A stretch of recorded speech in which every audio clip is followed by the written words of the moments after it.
দাবি আদায়ের নামে আন্দোলনের চাপে রাখা হয়েছিল অন্তর্বর্তী সরকারকে। অভিযোগ, সাবেক উপদেষ্টাদের গণভোট নিয়ে বিএনপির মনোভাব প্রকাশ পেলে ভিন্ন হতো রাজনৈতিক প্রেক্ষাপট। একটা আন্দোলনে তো আমরা তো প্রায় হাজারখানেক 5 থেকে 600 আন্দোলন দেখেছি এবং আমরা তখন টের পেয়েছি যে এটার পেছনে ডেফিনেটলি প্রেশার গ্রুপ আছে। অনেক সময় আমরা সচিবালয়ে দেখতাম যে আমরা 5টা বেজে গেছে, বেরোতে পারছি না কারণ নিচে আন্দোলন হচ্ছে। এখন সবার আন্দোলন কি মিটমাট হয়ে গেছে? গণভোটের রায় বাস্তবায়নের দাবিতে সংসদ এবং রাজপথে আন্দোলন অব্যাহত থাকবে। রংপুরে জামায়াত আমির বললেন, মার্কিন চুক্তির বিষয়ে কোনো আলোচনা করেনি অন্তর্বর্তী সরকার। তৎকালীন সরকারের পক্ষ থেকে কোনো একজন মানুষ এই বিষয় নিয়ে আমাদের সাথে একটা শব্দ উচ্চারণ করে। হাম এবং উপসর্গে প্রাণ গেল আরও 12 জনের। পরিস্থিতি উদ্বেগজনক করে তুলেছে নিউমোনিয়া। চিকিৎসায় কোনো গাফিলতি নেই বললেন স্বাস্থ্যমন্ত্রী। শূন্য হাতে যাত্রা করেছি মাননীয় প্রধানমন্ত্রীকে সাথে নিয়ে ওনার নির্দেশ মতো, এবং আলহামদুলিল্লাহ আমরা প্রত্যেকটা জায়গায় ভেন্টিলেটর দিতে সক্ষম হয়েছি। নারায়ণগঞ্জে গ্যাস বিস্ফোরণে স্বামী সন্তানদের পর প্রাণ গেল গৃহবধূ সাইমারও। পটুয়াখালীতে দাফনের প্রস্তুতি।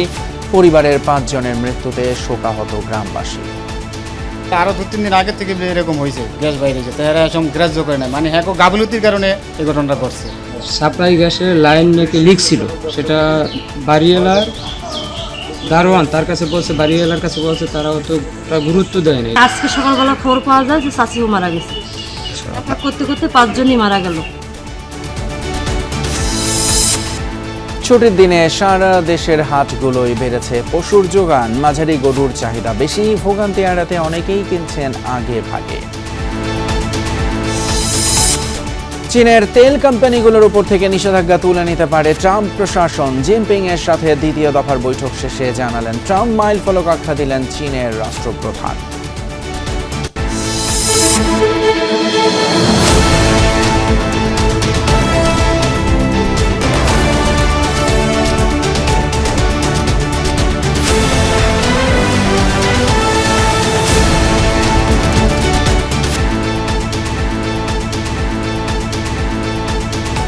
সবাইকে আমন্ত্রণ সন্ধ্যার বাংলাদেশে। সঙ্গে আছি আমি ফয়সাল তিতুমিন। এতক্ষণ শিরোনামগুলো দেখলেন। গণভোট নিয়ে বিএনপির বর্তমান অবস্থান আগে প্রকাশ পেলে রাজনৈতিক প্রেক্ষাপট ভিন্ন হতো বলে মন্তব্য করেছেন সাবেক অন্তর্বর্তী সরকারের উপদেষ্টা সালেউদ্দিন আহমেদ। আরেক উপদেষ্টা ফরিদা আক্তার বললেন, ভোটের আগে সকলের সম্মতি নিয়ে আয়োজন করা হয়েছিল গণভোট। আর আলী ইমাম মজুমদারের মতে, সংস্কারের দাবি থেকে সরে আসা ঠিক না। 1.5 বছরে বিভিন্ন দাবি আদায়ের আন্দোলনে রাজনৈতিক ইন্ধন ছিল বলেও মনে করেন এই উপদেষ্টারা। তাদের সঙ্গে কথা বলেছেন সহকর্মী রাসেল আহমেদ। বিসমিল্লাহির রহমানির রহিম। ভিন্ন এক পরিস্থিতিতে 2024 সালে দায়িত্ব নেয় ডক্টর মোহাম্মদ ইউনূসের নেতৃত্বাধীন অন্তর্বর্তী সরকার। বিভিন্ন পেশা ও ছাত্র প্রতিনিধির সমন্বয়ে গড়া পরিষদ দায়িত্ব পালন করে 19 মাস। পরে তারা গেছেন নিজ নিজ পেশা বা লেখালেখিতে। প্রায় সবাই দেশে আছেন নিজ বাসা বা পুরনো কর্মস্থলে। জুলাই অভ্যুত্থানের পর নির্বাচন, বিচার ও সংস্কারের দাবি ছিল ছাত্র জনতার। ওই দায়িত্ব কতটা পালন করতে পেরেছে অন্তর্বর্তী সরকার? সাবেক 3 উপদেষ্টার মতে, শুরু থেকেই দাবি আদায়ের আন্দোলনের নামে চাপে রাখা হয় অন্তর্বর্তী সরকারকে। জামাতে বলছে আপনারা দিয়ে দেন, অ্যাটলিস্ট রোজার পরে দিয়ে দেন, কিন্তু বিএনপিতে বলছে ডিসেম্বরে দিয়ে দেন স্ট্রংলি, এবং তারা বলছে আমরা আন্দোলন করব। এবং আমরা টের পাচ্ছিলাম যে ওরা প্রেশার ক্রিয়েট করবে এবং নানা রকম অস্থিরতা দেখছেন। ওইটা যে ডেইলি একটা আন্দোলনে তো আমরা তো প্রায় হাজারখানেক 5 থেকে 600 আন্দোলন দেখেছি এবং আমরা তখন টের পেয়েছি যে এটার পেছনে ডেফিনেটলি প্রেশার গ্রুপ আছে। অনেক সময় আমরা সচিবালয়ে দেখতাম যে আমরা 5টা বেজে গেছে, বেরোতে পারছি না কারণ নিচে আন্দোলন হচ্ছে। এখন সবার আন্দোলন কি মিটমাট হয়ে গেছে? তো ওইটা যে একটা চাপে রেখেছে অন্তর্বর্তী সরকারকে। আমরা 25-এরও মাঝামাঝি সময় এসে যে খুব আরামে কাজ করতে পেরেছে তা কিন্তু না। তো সেই অর্থে আমাদের কাজ করার সময়টাও খুব বেশি ছিল না। গভর্নেন্স ভেঙে পড়েছিল। সচিবদের বেশ কিছু পালিয়ে বেড়াচ্ছিল, কিছু পালিয়েও গেছে দেশ থেকে। ঠিক তেমনভাবে আপনার বাংলাদেশ ব্যাংকে গভর্নর পালিয়ে গেছিল। তো গোটা স্ট্রাকচারটাকে দাঁড় করে এটা ইয়ে করাটা খুব সোজা জিনিস ছিল না। ভুলভ্রান্তিও ছিল, সমস্ত কিছু ছিল। তার মধ্যে কিন্তু আমরা চেষ্টা করেছি, যতটা সম্ভব ডেলিভার করেছি। জুলাই সনদ হলেও এখনও গণভোট নিয়ে বিপরীত অবস্থানে সরকার ও বিরোধী দল। সংস্কারের নামে নির্বাচন ঠেকানোর শঙ্কা করেছিলেন বলে সংসদে জানিয়েছিলেন স্বরাষ্ট্রমন্ত্রী। তবে কি আরও দীর্ঘ সময় থাকতে চেয়েছিল অন্তর্বর্তী সরকার? নির্বাচন না দেওয়ার কোনো সুযোগ ছিল না এবং কোনো পরিকল্পনাও ছিল না। এখানে কেন যে ওনারা এখন এটাকে অজুহাত হিসেবে, আমি বলবো যে এটাকে অজুহাত হিসেবে নিচ্ছেন, প্রতিশ্রুতি ভাঙছেন কেন, এটা আপনাদের কাছে উত্তর দিতে হবে না? এই কথাটা তো খুব দায়িত্বশীল গণমুখী কথা হতে পারে না। আমার ধারণা যতটুকু সম্ভব তারা ঐক্যমতে পৌঁছাতে চেষ্টা করবে এবং তারা কোথাও না কোথাও একটা জায়গাতে পৌঁছাতে পারবে আর কি। গণভোটটা যে হয়েছে, যে জুলাই সনদ যেটাকে বলা হয়, সেই জুলাই সনদের মধ্যেও কিন্তু তাদের কতগুলি ক্ষেত্রে তাদের ভিন্ন মত ছিল। আমরা যদি টের পেতাম বা ছাত্র যদি টের পেতে যে এটা সনদ হবে তবে না, যে দিনের পর দিন মিটিং করলো, এগুলো সব লোক দেখারও মিটিং যদি মনে করতো, তখন তো সিনারিও অন্যরকম হতো। বিদায়ের দুদিন আগে মার্কিন বাণিজ্য চুক্তি প্রসঙ্গে ফরিদা আক্তার বলেন, এটি হওয়ারই ছিল। চুক্তির সময় নির্ধারণেও হাত ছিল না সরকারের। উচ্চ ট্যারিফ থেকে বাংলাদেশের রপ্তানি বাঁচাতে ওই সিদ্ধান্ত নিয়েছিল ইউনূস সরকার। অন্য সবকিছু বাতিল করলো, আপনার এই চুক্তিটা তো বাতিল করছে না। বিরোধী দলও বলছে বাস্তবতার নিরিখে এটাকে দেখতে হবে। কিসের বাস্তবতা? প্রেক্ষাপট বদল হওয়ায় রাজনৈতিক সরকার চুক্তি বাতিল করতে পারে বলে মন্তব্য করেন সাবেক উপদেষ্টা। অনেকে বলতে আপনারা 5 বছর থাকেন না। রাসেল আহমেদ, যমুনা নিউজ, ঢাকা। অন্তর্বর্তীকালীন সরকার যুক্তরাষ্ট্রের সাথে চুক্তি করার সময় জামায়াতের সাথে কোনো কথা বলেনি, এমনটাই জানিয়েছেন দলের আমির ডাক্তার শফিকুর রহমান। বিকেলে রংপুরে মহানগর জামায়াত আয়োজিত সুধী সমাবেশে অংশ নেন তিনি। এর আগে কথা বলেন সাংবাদিকদের সাথে। এ সময় জামায়াত আমির বলেন, গণভোটের রায় বাস্তবায়নে সংসদে সোচ্চার থাকার পাশাপাশি রাজপথেও আন্দোলন অব্যাহত থাকবে। পশ্চিমবঙ্গে মুসলমানদের হত্যা, মসজিদে বাড়িঘরে হামলার ঘটনার নিন্দা জানান তিনি। কথা বলেন তিস্তা মহাপরিকল্পনা নিয়েও। প্রকল্পটি বাস্তবায়ন না করা পর্যন্ত আন্দোলন চালিয়ে যাওয়ার কথা বলেন তিনি। এর আগে সকালে রংপুর সার্কিট হাউসে পৌঁছান বিরোধী দলীয় নেতা ডাক্তার শফিকুর রহমান। সেখানে তাকে গার্ডওয়ানা দেওয়া হয়। পরে জামাত শিবিরের বিভিন্ন কর্মসূচিতে অংশ নেন তিনি। সরকারের পক্ষ থেকে কেউ আমাদের সাথে এই বিষয় নিয়ে কোনো আলোচনা করে নাই। এখনও আমি অত্যন্ত দায়িত্ব নিয়ে বলছি, তৎকালীন সরকারের পক্ষ থেকে কোনো একজন মানুষ এই বিষয় নিয়ে আমাদের সাথে একটা শব্দ উচ্চারণ করে। এটাই হচ্ছে আমাদের পজিশন। দীর্ঘ 22 বছর পর চাঁদপুরে যাচ্ছেন প্রধানমন্ত্রী তারেক রহমান। 16ই মের এই সফরকে কেন্দ্র করে জেলা জুড়ে এখন উৎসবের আমেজ। খাল পুনঃখনন, ফ্যামিলি কার্ড বিতরণ এবং সাংগঠনিক সভা সহ দিনভর নানা কর্মসূচিতে অংশ নেবেন তিনি।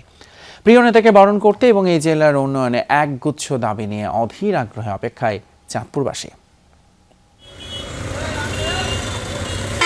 চাঁদপুরের প্রবেশদ্বার থেকে শুরু করে অলিগলি সবখানেই এখন সাত রব। উপলক্ষ দীর্ঘ 2 দশক পর প্রধানমন্ত্রী তারেক রহমানের চাঁদপুর সফর।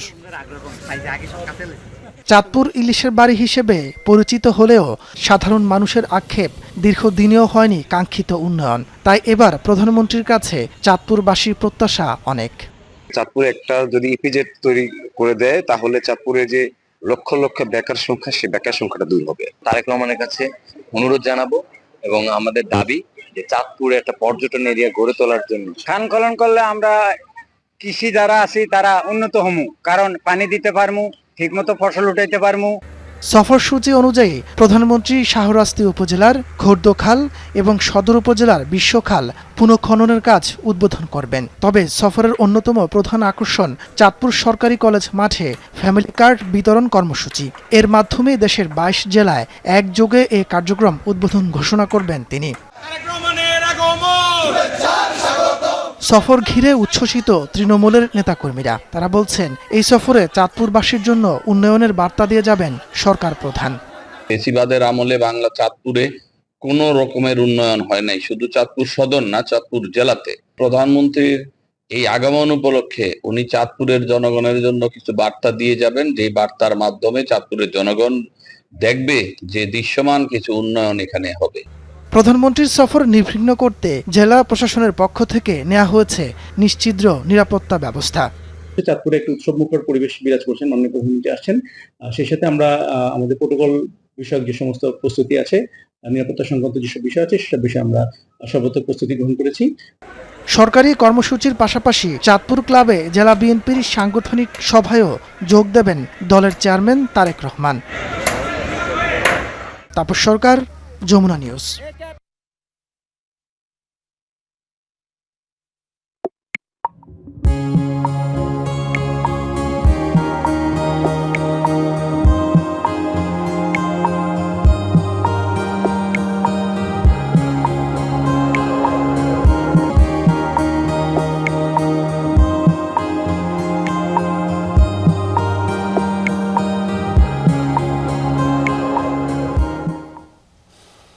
ইট পাথরের আবাসে কৃষ্ণচূড়া, জারুল আর সোনালুর রং কি দেখতে পায় নগর মানুষ?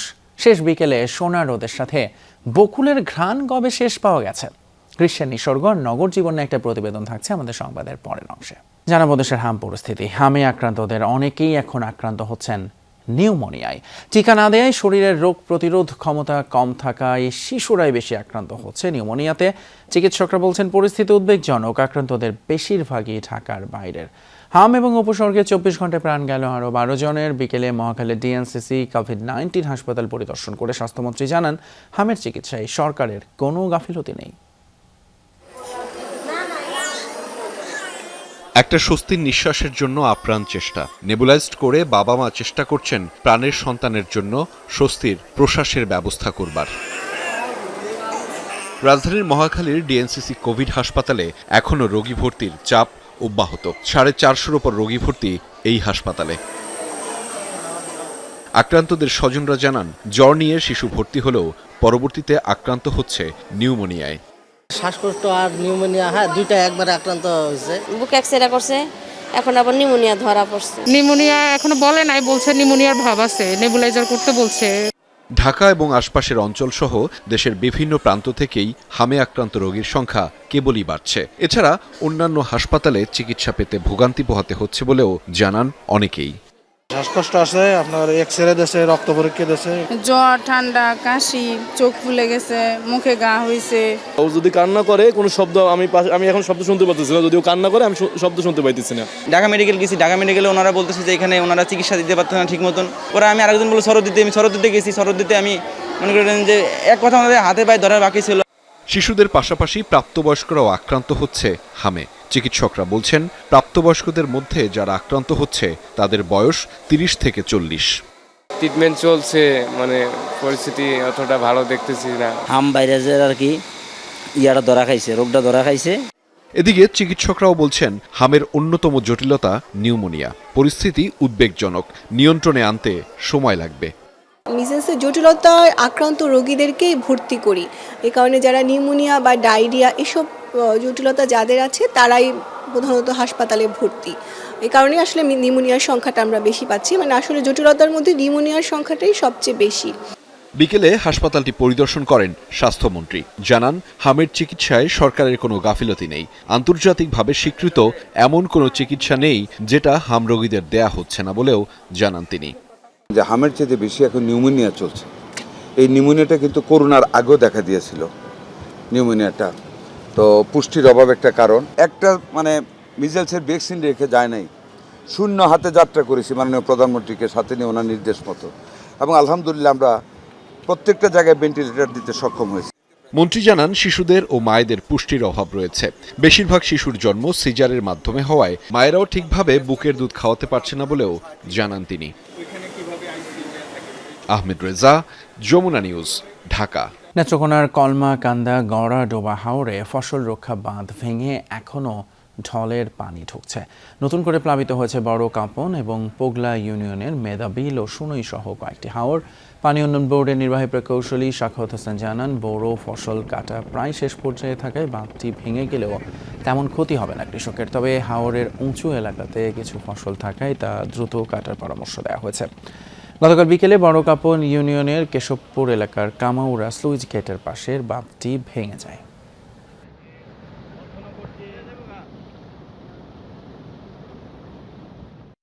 পানি বাড়তেছে, 2 দিনের বৃষ্টিতে পাহাড়ি ঢলে একবারে ফসল সব ডুবে গেছে, নষ্ট হয়ে গেছে। তেলেঙ্গা আছে, মেদি, ডুডুবা, হাতকুরিয়া, তেলেঙ্গা ডুবে গেছে। নারায়ণগঞ্জের ফতুল্লায় গ্যাস বিস্ফোরণে দগ্ধ একই পরিবারের 5 জনের কেউই আর বেঁচে নেই। স্বামী সন্তানদের পর মারা গেলেন গৃহবধূ সাইমাও। সকালে জাতীয় বার্ন ইনস্টিটিউটে চিকিৎসাধীন অবস্থায় মৃত্যু হয় তার। 3 সন্তানের সাথে সাইমার মরদেহ আজই নেওয়া হবে গ্রামের বাড়িতে, আর সেখানেই স্বামী কালামের পাশেই সমাহিত করা সাইমা ও 3 সন্তানদের। কথা ছিল ঈদে ফিরবেন সপরিবারে। কালাম গ্রামে এলেন ঠিকই, কিন্তু নিথর দেহে।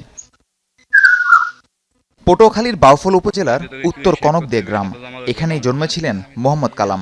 একমাত্র সন্তান 2 দশক আগে হারিয়েছেন বাবা মাকে। জীবিকার তাগিদে থিতু হন নারায়ণগঞ্জের ফতুল্লায়। স্ত্রী এবং 3 সন্তান নিয়ে ছিল সবজি বিক্রেতা কালামের সংসার। গত 10 মে বাসায় গ্যাস লাইনে লিকেজ থেকে বিস্ফোরণে দগ্ধের পর একে একে মারা যান সবাই। আমরা নিয়ে এসে দাফন করা হয়েছে, তারপরে আমরা রওনা দেওয়া ধরছি, শুনছি যে রাত্রে আবার মেয়ে মারা গেছে ছোটটা।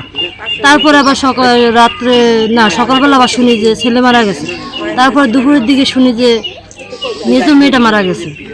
তারপরে আবার তারপরের দিন সকালবেলা, মানে আজকে সকালবেলা খবর পাওয়া যায় যে চাচিও মারা গেছে। ফ্যামিলি একজন লোক না, একজন থাকলো কালামের নামটা অন্তপক্ষে থাকতো ইতে, না কালামের ছেলে বা কালামের মেয়ে আছে, কিন্তু 5 জন লোক মারা গেছে, কেউই নাই। কালাম ও তার পরিবারের এমন মৃত্যুর পর বিষাদের ছায়া গ্রাম জুড়ে। সবার মনে প্রশ্ন, এই মৃত্যুর দায় কার? তারা তো সারা রাত্র গ্যাস জ্বালিয়ে রাখছে, গ্যাসে তামান গড় হইয়া ছিল। সকাল উঠতে বেড়ায় যায় মালানে কাঁচা তরকারি বিক্রি করে, তো মালান তো সকালে উঠছে, উঠতে ম্যাচ জ্বালছে, সিগারেট খায়, জ্বালার পরে এই ব্রাস্ট হয়ে গেছে। গ্যাস লুজ বলছে আরো 15-20 দিন আগে থেকে, বলার পরেও বাড়িওয়ালা ঠিক মতো করে নাই, না করার কারণে এই 5 জন লোক নিহত হয়েছে। সোমবার রাতে জানাজা শেষে বাড়ির পাশে কবরস্থানে দাফন করা হয় কালামের মরদেহ। একটি সামাজিক সংগঠনের সহায়তায় স্ত্রী ও 3 সন্তানের মরদেহ বাড়িতে নেয়ার ব্যবস্থা হয়েছে। রাহিম সারোয়ার, যমুনা নিউজ। ঈদুল আজহা সামনে রেখে দেশের বিভিন্ন জেলার স্থায়ী অস্থায়ী হাটগুলোতে গবাদি পশুর যোগান বেড়েছে। সাপ্তাহিক ছুটির দিনে ভিড় জমান ব্যাপারী এবং ক্রেতারা। মাঝারি গরুর চাহিদা বেশি, আর দাম নিয়ে রয়েছে মিশ্র প্রতিক্রিয়া। নওগাঁর মান্দা উপজেলার চৌবাড়িয়া পশুর হাট। আসন্ন ঈদুল আজহাকে কেন্দ্র করে গরু মহিষ সহ বিভিন্ন গবাদি পশু নিয়ে এসেছেন ব্যবসায়ীরা। ঈদের বেশ কিছুদিন বাকি থাকলেও দূর দূরান্ত থেকে ক্রেতারা আসছেন, কিনছেন পছন্দের পশু। উত্তরাঞ্চলের বৃহত্তম এই পশুর হাটটি জমে ওঠে প্রতি সপ্তাহের শুক্রবার। সকাল থেকে রাত অবধি চলে জমজমাট বেচাকেনা। চাহিদা কম থাকায় এবার হাটে বড় গরুর সরবরাহ কম। মাঝারি আকারের দেশি গরু পাওয়া যাচ্ছে 1 থেকে 1.5 লাখ টাকার মধ্যে। দাম নিয়ে রয়েছে মিশ্র প্রতিক্রিয়া। আমদানি হয়ে গেছে বেশি, কাস্টমার কম, গ্রামে দাম ছাড়ছে না। কেনা বেচা উভয় পক্ষে ভালোই কেনা বেচা হচ্ছে আর কি। আমাদের হাট ব্যবস্থাপনা আমাদের ইজারদারের পক্ষ থেকে যথেষ্ট নেওয়া হয়েছে, নিরাপত্তা, পাশাপাশি প্রশাসনের লোকজন দিয়েও পাহারা দেওয়ার ব্যবস্থা করতেছি। লালমনিরহাটের চাপার হাটে উঠেছে কোরবানির বিভিন্ন পশু। দাম নিয়ে সন্তুষ্ট ক্রেতা বিক্রেতা। প্রাণী সম্পদ বিভাগের পক্ষ থেকে জেলার 23টি হাটের জন্য 15টি মেডিকেল টিম গঠন করা হলেও এখনও তাদের উপস্থিতি লক্ষ্য করা যায়নি। এছাড়া জাল টাকা শনাক্তেও নেই প্রয়োজনীয় কোনো ব্যবস্থা। কুষ্টিয়া ও জামালপুরেও জমে উঠছে কোরবানির পশুর হাট। দাম নিয়ে ক্রেতাদের অভিযোগ থাকলেও বিক্রেতারা দিচ্ছেন পশু খাদ্যের দাম বৃদ্ধি সহ নানা অজুহাত। রিটেল যারা তারা মানে গরু মনে হচ্ছে তাদের কাছে কম হয়ে যাচ্ছে, আমাদের যারা কিনতে আসে তাদের কাছে বেশি হয়ে যাচ্ছে। গরু ভালো আছে, মানুষের নিরাপত্তা আছে, আইন শৃঙ্খলা রক্ষার বাহিনী ভালো অবস্থানে আছে। সাইফ আহমেদ, যমুনা নিউজ। জাতীয়তাবাদী হতে হলে সরকারকে আগে সীমান্তের বাসিন্দাদের রক্ষা করতে হবে, এমনটাই মন্তব্য করেছেন জাতীয় নাগরিক পার্টির মুখ্য সমন্বয়ক নাসির উদ্দিন পাটোয়ারি।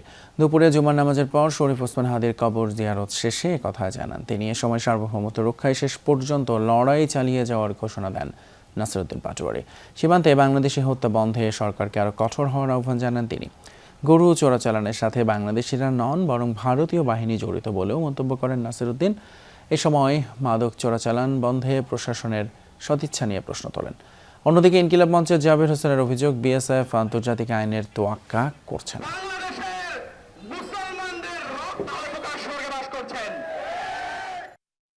জনগণ হা ভোটে ভোট দিয়েছে এবং বাংলাদেশে কোনো সংস্কার আপনি বাস্তবায়ন করছেন না। আমরা যখন এগুলা দেখি তখন আমরা তাদেরকে বলি ভুয়া জাতীয়তাবাদী। জাতীয়তাবাদী হতে হয় তাহলে প্রথমে আপনাদেরকে বাংলাদেশের মানুষের পক্ষে দাঁড়িয়ে সীমান্তের মানুষদেরকে আপনাদেরকে রক্ষা করতে হবে। আচ্ছা, গ্রীষ্ম কি কেবলই খরতাপ আর ক্লান্তির মৌসুম? অনেকের ধারণা তাই। বিশেষত নগরবাসীর কাছে প্রকৃতির বদল ধরা দেয় না সহজে। আড়ালেই রয়ে যায় ঋতুর গহীন রঙিন এক পর্ব। রাজধানীর ঘিঞ্জি সড়ক, মহল্লার আবাসের ফাঁকে যদিও বা একচিলতে আকাশ কোনো মতে ধরা দেয়, কিন্তু জারুল, সোনালু আর বকুলের রং ঘ্রাণ অধরাই রয়ে যায়। পরিচয় হয় না বেশিরভাগ ফুলের সাথে। সহকর্মী শওকত মঞ্জুর শান্ত সেই জৌলুসপূর্ণ নিসর্গের খোঁজ নিয়েছেন। ছবি তুলেছেন জিহাদ ইসলাম এবং মাহফুজ মিঠু।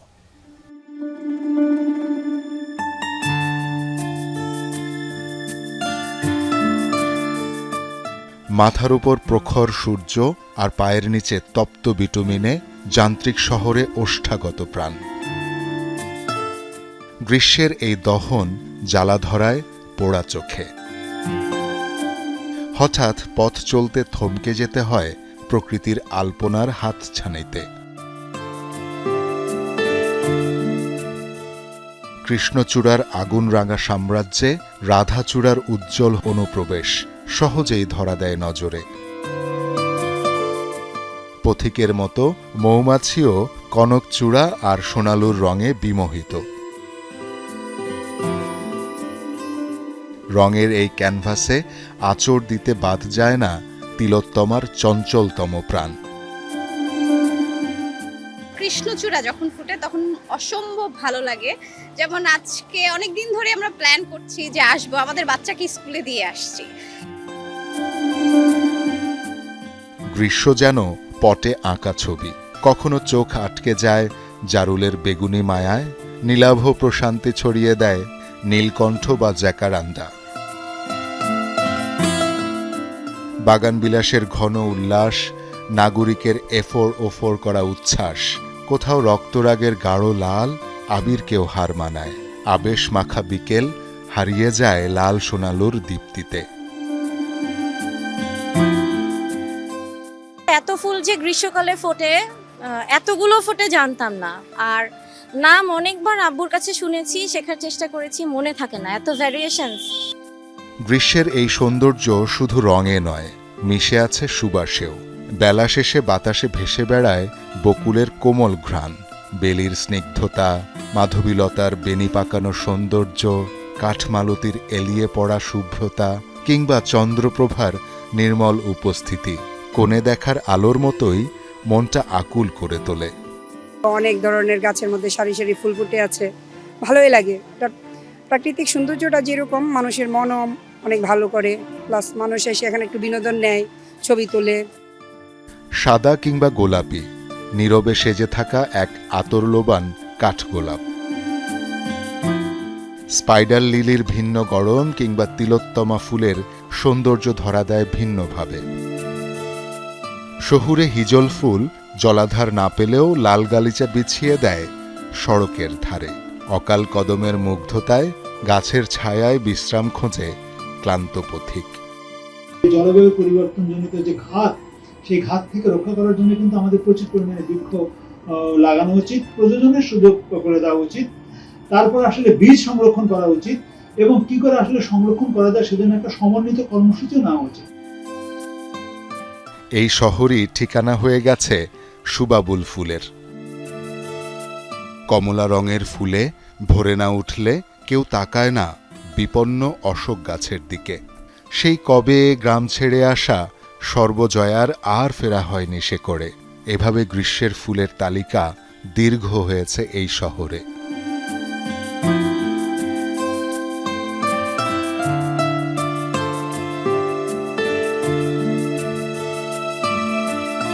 গ্রীষ্মকে আমরা অনেকেই অনেক বেশি তাপ অথবা কষ্টের ঋতু হিসেবেই মনে করি, যদিও এই সময়ে প্রকৃতি সবচেয়ে বেশি রং ছড়ায়, সবচেয়ে বেশি ফুল ফোটায়। গাছে গাছে প্রতিটি ফুল আমাদের মনে করিয়ে দেয় বাংলার গ্রীষ্ম রুক্ষতার আড়ালে অনন্য এক সৌন্দর্যের প্রতিচ্ছবি। বাংলার প্রকৃতি বলে দেয় সব ঋতুরই আলাদা সৌন্দর্য আছে যদি তাকিয়ে দেখার চোখ থাকে। শওকত মঞ্জুর শান্ত, যমুনা নিউজ, ঢাকা। সরকার ব্যবস্থাকে জবাবদিহিতার মধ্যে আনতে কাজ করছে বর্তমান সরকার, একথা জানিয়েছেন প্রাথমিক এবং গণশিক্ষা প্রতিমন্ত্রী ববি হাজ্জাজ। বিকেলে মোহাম্মদপুরে আয়োজিত এক উন্মুক্ত টাউন হল আলোচনায় কথা বলেন তিনি। সভায় আইনশৃঙ্খলা বাহিনীর কর্মকর্তারা সহ উপস্থিত ছিলেন নানা সেবাদানকারী সংস্থার দায়িত্বশীলরা। মোহাম্মদপুর, আদাপুর, ঢাকা উদ্যান সহ এই অঞ্চলের বাসিন্দারাও সেখানে সরাসরি এলাকার সমস্যার কথা তুলে ধরেন। সমাধানে আশ্বাস দেন প্রশাসন এবং সেবাদানকারী সংস্থাগুলোর দায়িত্বশীলরা। এসব স্থানীয়দের সমস্যাগুলো লিখিত আকারে জমা নিয়ে সেগুলো 1 মাসের মধ্যে সমাধানে আশ্বাস দেন প্রতিমন্ত্রী। জবাবদিহিতার অধীনে আমরা পুরো সরকার ব্যবস্থা নিয়ে এসেছি। পুলিশ, ট্রাফিক, তিতাস, ওয়াসা, ডিএনসিসি যারা আছেন, আমাদের বিদ্যুৎ, সকলে কিন্তু আপনাদের সম্মুখে এসে দাঁড়িয়েছেন এবং আগামী দিনেও দাঁড়াতে থাকবেন। ম্যাঙ্গো ক্যালেন্ডার অনুযায়ী গুটি আম নামানোর মাধ্যমে রাজশাহীতে আনুষ্ঠানিকভাবে এই ফলের মৌসুম শুরু হলো। সকাল থেকে জেলার বিভিন্ন স্থানে চাষিরা গুটি আম গাছ থেকে নামিয়ে হাটে বিক্রি শুরু করেছেন। প্রকারভেদে আম বিক্রি হচ্ছে মন প্রতি 800 থেকে 1300 টাকা পর্যন্ত। এবার আমের ভালো ফলন হওয়ায় দাম নিয়ে আশাবাদী আম চাষি ও ব্যবসায়ীরা। তবে তারা বলছেন নামানো শুরু হলেও হাট জমতে শুরু করবে দিন 10 পর থেকে। মৌসুমের শুরুতে গুটি আমের সরবরাহ শুরু হয়েছে রাজশাহীর বানেশ্বর হাটে। প্রথম দিন প্রকারভেদে মনপ্রতি গুটি আম বিক্রি হচ্ছে 800 থেকে 1300 টাকা পর্যন্ত। আমের এই দাম নিয়ে খুশি আম চাষিরা। আজকে আম ভাঙছি আপনার আচারের আম ভাঙছি আর গুটি আম ভাঙছি।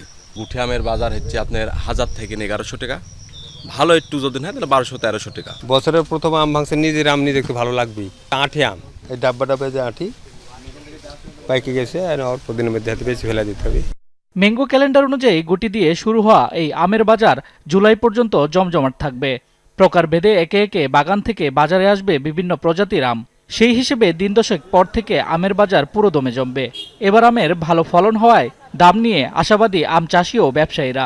গুটি ভালো মানের গুটি আপনার 1000, 1100, 800, 900 মানে আম বোঝে আমার লক্ষণ কাম শুরু হবে, তখন বাজার আমদানি বেশি হবে। 22 তারিখ থেকে আমদানি হবে। আম পাকছে, আপনি পাকে যাবে, আমদানি বেশি হবে। এখন 200-100 গাড়ি সবসময় আমদানি হবে। এদিকে নির্ধারিত সময়ের আগেই বাজারে কিছু গোপালভোগ আমের দেখা মিলতে শুরু করেছে। বর্তমানে যে কিছু রাজশাহী শহরের আপনার হলো গোপাল আসছে, তা গোপালটা আপনার হলো 1600 থেকে 1800 টাকা দাম। গোপাল তো নামানোর সময় সরকারি কিছু আম পাকছে আবার। তবে নির্ধারিত সময়ের আগে গাছ থেকে আম নামিয়ে বাজারজাত করলে সংশ্লিষ্টদের বিরুদ্ধে আইনগত ব্যবস্থা নেওয়া হবে বলে সতর্ক করেছে প্রশাসন। রাজশাহী জেলায় এবছর আমবাগান রয়েছে 19,062 হেক্টর জমিতে। এতে 780 কোটি টাকার প্রায় 2,43,993 মেট্রিক টন আম উৎপাদনের লক্ষ্যমাত্রা ধরা হয়েছে। শামস তাবরিজ উচ্ছ্বাস, যমুনা নিউজ। দেব খেলার খবরে Bangladesh Pakistan test series white wash করা আর সিরিজ বাঁচানো, এমন দুই ভিন্ন লক্ষ্য নিয়ে দ্বিতীয় ম্যাচে কাল সিলেটে আবারও মুখোমুখি দুই দল। ম্যাচটি শুরু শনিবার সকাল 10টায়। তবে এই ম্যাচে বাগড়া দেবে বৃষ্টি, বলছে আবহাওয়ার পূর্বাভাস। ম্যাচের আগের দিন বৃষ্টির বাধায় অনুশীলন করতে পারেনি বাংলাদেশ দল। তবে দল আছে ফুরফুরে মেজাজে। ঢাকা টেস্ট জিতে সিরিজে 1-0 এগিয়ে স্বাগতিকরা। দ্বিতীয় টেস্টে বাংলাদেশ উইনিং কম্বিনেশনে পরিবর্তন আনতে বাধ্য। ইনজুরির কারণে একাদশ থেকে ছিটকে গেছেন ওপেনার সাদমান ইসলাম। তার জায়গা নেবেন তানজিদ তামিম। আরেক ওপেনার মাহমুদুল জয়ও জায়গা হারাতে পারেন ফর্মহীনতায়। সেই সাথে ওয়ার্কলোড কমাতে পেস বিভাগেও আসতে পারে পরিবর্তন। এদিকে পাকিস্তান একাদশেও আসবে পরিবর্তন। বাবর আজম ফিরবেন। বোলিং ডিপার্টমেন্টেও বদল আসার কথা শোনা যাচ্ছে। আমি যখন ক্যাপ দিচ্ছিলাম হয়তো আমার কাছে ব্যাটসম্যান ছিল, বাট 20 উইকেট নেওয়ার মতো এরকম 4 জন বোলার ছিল না। আমার কাছে হয়তো 1 2 জন ছিল, তো আমার জন্য ডিফিকাল্ট হয়ে যেত। বাট আমার পরেও যারা করেছেন এটা হতো। বাট এখন আমি একটা জিনিস বলতে পারি যে আমাদের ব্যালেন্সড এবং আমাদের ভ্যারাইটিটা অনেক, যেটা কিনা যে কোনো একটা টেস্ট টিমকে আপনি যে কোনো কন্ডিশনে, সেটা স্পিন হোক, পেস হোক, স্পোর্টিং হোক, তো সেখানে রেজাল্ট বের করতে আপনার সুবিধা করে দেবে। জাস্ট আমাদেরকে এক্সিকিউট করতে হবে পার্টিকুলার ওই 5টা দিন। ফুটবল এবার রোববারের আগে জানা যাচ্ছে না বাংলাদেশ জাতীয় ফুটবল দলের হেড কোচের নাম। 3 দফা পিছিয়ে প্রতিশ্রুতি মাফিক শুক্রবারও ঘোষণা করতে পারেনি বাফুফে। রোববার সরকারি অফিস খুললে অর্থ মন্ত্রণালয়ের সঙ্গে কথা বলে অর্থ সংস্থানের আশ্বাস যুব ও ক্রীড়া প্রতিমন্ত্রী আমিনুল হকের। কালক্ষেপণে ওয়েলস কোচ ক্রিস কোলম্যানকে পাওয়া নিয়ে জেগেছে শঙ্কা। আর 3টা দিন অপেক্ষা করেন, বাকি 3 দিন পরেই আপনাদেরকে কোচের নাম আমরা দিয়ে দিতে পারবো ইনশাআল্লাহ। আমাদের টার্গেট হলো যে বাই সানডে আমরা একটা ফাইনালাইজেশনে চলে যাব অ্যান্ড 15th মের ভিতরে আমরা চাই নেক্সট কন্ট্রাক্ট সাইন করতে। অ্যাজ আই সেড 15 তারিখ পর্যন্ত সবাইকে একটু অপেক্ষা করতে বলছি, যেন আমরা খুব ট্রান্সপারেন্টলি অ্যান্ড এফিশিয়েন্টলি এর প্রসেসটা শেষ করতে পারি। প্রতিশ্রুতি মাফিক 3 দফা পিছিয়ে বাফুফের সভাপতি তাবিদ আওয়াল আজ 15 নভেম্বর বলেছিলেন জাতীয় ফুটবল দলের হেড কোচের নাম ঘোষণা করবেন। তবে সেটা আজ হচ্ছে না। হবেই বা কী করে? তাবিদ আওয়াল নিজেই তো নেই দেশে, পারিবারিক কাজ করতে গেছেন, থাইল্যান্ডে ফিরবেন রবিবারে। কথা যদি রক্ষাই করতে না পারেন তাহলে দেন কেন, সেই প্রশ্ন করছেন ভক্তরা। সোজা বললেই পারতেন 24 মে ন্যাশনাল টিমের ক্যাম্প শুরু করার আগে ঘোষণা করবেন, তাতে অন্তত বাংলাদেশের ফুটবল প্রেমীদের অপেক্ষায় থাকতে হতো না। আমাদের সামনের যিনি কোচ হবেন সেই কোচকেও আমরা সেই সময়টা দিতে হবে, কারণ সময় না দিলে আমরা কিন্তু সেই কাঙ্ক্ষিত ফলাফল আমরা আসলে পাবো না। সো দ্যাট আমার মনে হয় যে আমাদের যে সীমাবদ্ধতা রয়েছে সব কিছু মিলিয়ে আমরা আলোচনা করছি। সো আশা করি যে আর 2-1 দিন আপনাদের অপেক্ষা করতে হবে। যুব ক্রীড়া প্রতিমন্ত্রী সীমাবদ্ধতার কথা বলছেন, তার মানে কি ক্রিস কোলম্যান বাংলাদেশের হেড কোচ হয়ে আসছেন না? কালক্ষেপণে বাড়ছে অনিশ্চয়তা। যিনি কোচ হয়ে আসবেন তার পুরো কোচিং ইউনিটকে কিন্তু প্রায় 40 লাখ টাকা দিতে হবে। সেজন্য এবার যুব ক্রীড়া প্রতিমন্ত্রী দ্বারস্থ হচ্ছেন অর্থ মন্ত্রণালয়ে। যাদেরকে আপনারা আলোচনা করছেন যে অনেক ব্যয়বহুল কোচ বা তাকে এনে আমরা কতটুকু বেনিফিট পাবো বা আমাদের যে সীমাবদ্ধতা রয়েছে সব কিছু মিলিয়ে আমার কাছে মনে হয় যে রাতারাতি কখনই কোনো কিছু পরিবর্তন করা সম্ভব না। বাফুফের plan B German coach Brent Stork. এই হাই প্রোফাইল কোচকে কোলম্যানের চেয়ে কিছুটা কম বেতনে নিতে পারবে বাফুফে। প্ল্যান সিতে আছে আরও 3-4 জন কোচের নাম। কোচ চূড়ান্ত হলে প্রথমে অনলাইনে হতে পারে চুক্তি, তারপর তিনি আসবেন দেশে। রবিবারের আগে কোচের নাম ঘোষণা আসার সম্ভাবনা কম, তাই আগামী 72 ঘন্টা খুবই গুরুত্বপূর্ণ বাফুফের জন্য। মেহেদি নাইম, যমুনা স্পোর্টস, ঢাকা। চামড়া শিল্প খাতকে বিলিয়ন ডলারের রপ্তানি আয়কারী খাতে রূপান্তর করা হবে বলে জানিয়েছেন বাণিজ্যমন্ত্রী খন্দকার আব্দুল মুক্তাদির। বিকেলে সিলেট জেলা স্টেডিয়ামে আয়োজিত বিভাগীয় বিজ্ঞান ও প্রযুক্তির মেলা উদ্বোধন শেষে কথা বলেন। পশুর একটি চামড়াও যেন নষ্ট না হয় সেজন্য সমাজের সকল শ্রেণীর মানুষকে এগিয়ে আসার আহ্বান জানান মন্ত্রী। এছাড়া বন্ধ হওয়া কারখানা খুলে দেওয়ার ব্যাপারে সরকার কাজ করছে বলেও জানিয়েছেন খন্দকার আব্দুল মুক্তাদির। এর আগে বিজ্ঞান মেলায় অংশ নেওয়া বিভিন্ন শিক্ষা প্রতিষ্ঠানের শিক্ষার্থীদের উদ্ভাবনী স্টল ঘুরে দেখেন তিনি। বাংলাদেশে চামড়া শিল্প বিলিয়ন ডলারের রপ্তানি আয়কারী খাত হিসাবে আবির্ভূত হবে। এটির দুর্বলতা যেই যেই জায়গায় ছিল সেগুলি সারানোর উদ্যোগ আমরা নিচ্ছি, কিন্তু সেটা 2.5 মাসে সম্ভব না, একটু সময় দিন। আন্তর্জাতিক ইরান থেকে তেল ক্রয়কারী চীনা কোম্পানিগুলোর উপর আরোপিত নিষেধাজ্ঞা প্রত্যাহার বিষয়ে দ্রুতই সিদ্ধান্ত জানাবে হোয়াইট হাউস। এয়ারফোর্স ওয়ানে সাংবাদিকদের প্রশ্নের উত্তরে মার্কিন প্রেসিডেন্ট ডোনাল্ড ট্রাম্প বলেন, আগামী কয়েকদিনের মধ্যেই জানানো হবে চূড়ান্ত সিদ্ধান্ত।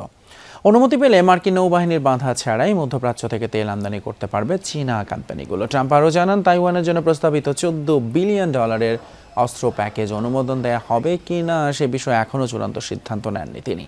মার্কিন প্রেসিডেন্টের দাবি 200টি বোয়িং যাত্রীবাহী বিমান কিনতে সম্মত হয়েছে চীন।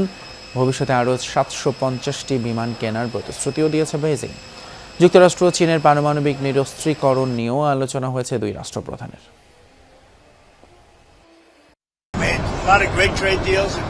বেশ ভালো বাণিজ্য চুক্তি হয়েছে। এর মধ্যে 200টি বোয়িং এয়ারক্রাফট কেনার চুক্তি উল্লেখযোগ্য। চুক্তি ঠিকঠাক বাস্তবায়িত হলে ভবিষ্যতে আরও 750টি উড়োজাহাজ কেনার প্রতিশ্রুতিও পেয়েছি। ইরানের তেল কেনা চীনা কোম্পানিগুলো থেকে নিষেধাজ্ঞা প্রত্যাহার করা হবে কিনা সে বিষয়েও আলোচনা হয়েছে। আগামী কয়েকদিনের মধ্যেই এ বিষয়ে চূড়ান্ত সিদ্ধান্ত নেব। এদিকে ইরান ইস্যুতে যুক্তরাষ্ট্র এবং চীনের অবস্থান অভিন্ন। প্রেসিডেন্ট শি জিনপিং এর সাথে দ্বিতীয় দফা বৈঠক শেষে কথা জানিয়েছেন ডোনাল্ড ট্রাম্প। আরও জানান, দুদেশের মধ্যে অসাধারণ কিছু বাণিজ্যিক চুক্তি হয়েছে যাতে লাভজনক হবে উভয় পক্ষ। অন্যদিকে স্বাগতিক দেশের রাষ্ট্রপ্রধানের দাবি অনন্য উচ্চতায় পৌঁছেছে দ্বিপাক্ষিক সম্পর্ক। মধ্যাহ্নভোজ শেষে এরই মধ্যে দেশের পথে রওনা হয়েছেন মার্কিন প্রেসিডেন্ট এবং তার প্রতিনিধি দল। সকালে চীনের ঐতিহ্যবাহী ঝংনান হাই পৌঁছায় মার্কিন প্রেসিডেন্ট ডোনাল্ড ট্রাম্পের গাড়িবহর। দ্বিতীয় দফার বৈঠকে অংশ নেন দুদেশের সীমিত সংখ্যক প্রতিনিধি। রুদ্ধদ্বার আলোচনায় সাংবাদিকদের প্রবেশও সীমিত করা হয়। চা চক্রের মাধ্যমে শুরু হয় আলোচনা। এদিন ট্রাম্প ও জিনপিং এর 1-to-1 বৈঠক হয়। মার্কিন প্রেসিডেন্ট প্রশংসায় ভাষান শিকে বিস্তারিত না জানালেও ট্রাম্পের দাবি উভয় পক্ষের মধ্যে অসাধারণ কিছু বাণিজ্যিক চুক্তি হয়েছে।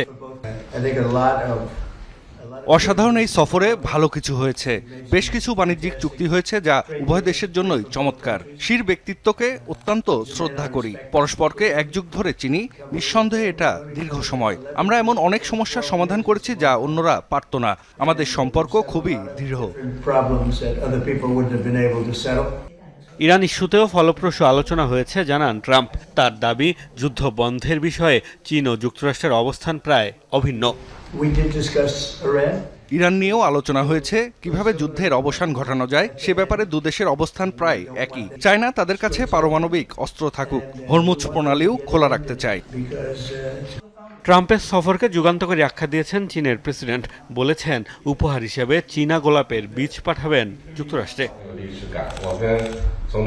ট্রাম্পের সফরটি ঐতিহাসিক ও যুগান্তকারী। একটি নতুন দ্বিপাক্ষিক সম্পর্ক অর্থাৎ কৌশলগত স্থিতিশীলতার একটি গঠনমূলক সম্পর্ক স্থাপন করা হয়েছে।